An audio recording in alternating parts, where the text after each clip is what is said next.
ऐसा क्यों हो रहा है कि हमारे साधु संत एक दूसरे पर कटाक्ष कर रहे हैं?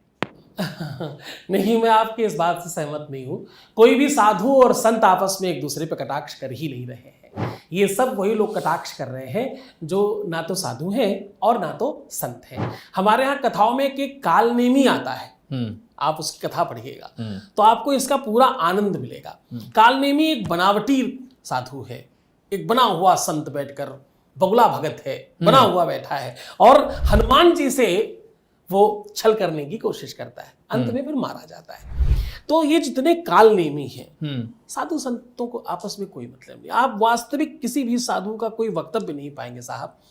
आपके न्यूज चैनलों तक असली साधु पहुंच कहां पाता है बेचारा, क्योंकि उसके पास टीआरपी नहीं होती, उसके पास वो भीड़ नहीं होती। आपको मालूम भीड़ कहां होती है? भीड़ किधर होती? जादूगर के पास। भीड़ कहां होती? तमाशगीर के पास। भीड़ कहां होती है?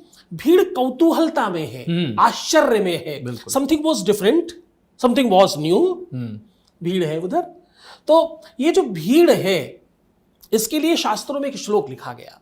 शास्त्रों में कहा गया, बोले असंभव मुहे मृमग से जन्म तथापि रामो लुलुभे मृगाया और प्रायः समापन न विपत्ति काले धियोर्पिपुंसा मलनी भवंती।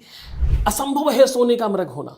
सोने का मृग कभी हो सकता है? लिविंग थिंग्स और non living things was similar, हो ही नहीं सकता, पॉसिबल ही नहीं है।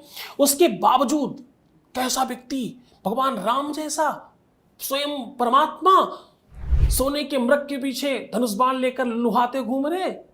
कारण क्या है? बोले प्रायः समापन न विपत्ति काले। विपत्ति के समय बड़े बड़े जानकारों का भी मस्तिष्क शून्य हो जाता है। हमारे इधर कहते हैं गगरी में थरिया ढूंढने लगता है। गगरी का मुंह इतना बड़ा, थाली इतनी बड़ी, उसके अंदर कैसे जा सकती है? लेकिन जब हम समस्याग्रस्त होते हैं तो हमें कुछ समझ नहीं आता। उस समस्या के वशीभूत होकर के जनता जनार्दन बिचारी किसी भी व्यक्ति के पीछे भाग रही है। साहब वो किसी बाबा के पास नहीं गई है, वो किसी साधु के पास नहीं गई है, उसकी मजबूरी उसको खींच कर यहां वहां ले जा रही है। वो जहां हो पा रही, जहां लगता चलो यहां हो सकता मेरा काम यहां हो जाए, वो मजबूरी का नाम कालनेमी होता है। मजबूरी के नाम पर लोग इधर उधर भटक रहे हैं, बाकी कोई कारण